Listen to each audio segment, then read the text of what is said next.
sa panahon ng latest news. Diyan sa itong linya, ang Pag-asa Mactan, pinagi ni Sir Joseph Merlas. Sir Joseph, may buntag. Maayong butang usab, Sir Ariel, ug sa ato ang mga sukitig paminaw. Ug mao ni ato ang latest weather update para karong adlaw Biyernes, unang adlaw sa buwan sa Disyembre.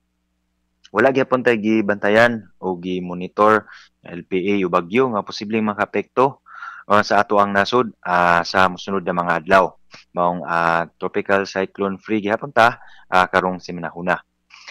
Samtang kining amihan o northeast monsoon mo'y nakaapekto karon diha sa northern o sa central Luzon. Ang nibiling bahin sa ato ang nasod, ang easterlies o ang init nga hangin nga gikan sa dagat Pasipiko ang nakaapekto, nakahatag na tog mga patak-patak na mga pag-ulan lakip na diri sa southern Luzon, Visayas ug sa Mindanao. Maong karong adlaw Biyernes, ang tibuok Kabisayaan lakip na ang probinsya sa Sugbo, palimtamang sa nati aning generally fair weather condition, sarangan ug nahigayon init nga tempo sa panahon, labi na late morning ngadto na sa early afternoon. Unya, nagyapon tayo mga kigayunan ani mga patak-patak ug mga lumalabay na mga pagulan dala ni sa easterlies ingon man sa ato ang mga localized thunderstorms.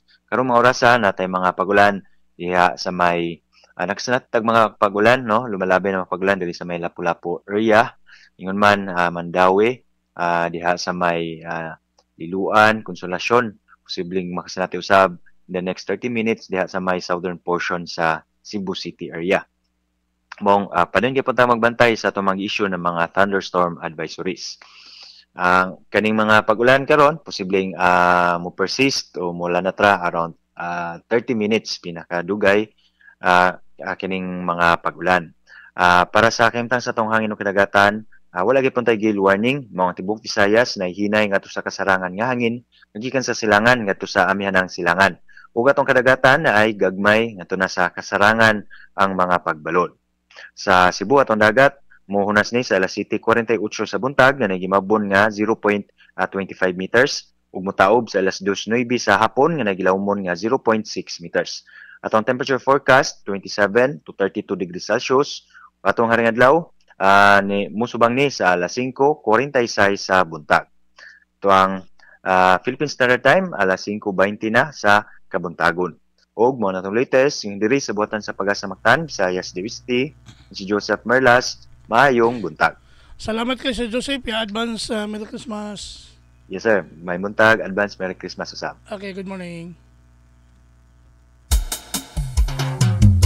Inyo gadabati si Sir Joseph Merlas, ang atong weather specialist gikan sa Pag-asa Mactan nga nagato sa itong dagan sa kahimtang sa panahon nining adlaw nga Biyernes, Disyembre 1, tuiga 2023.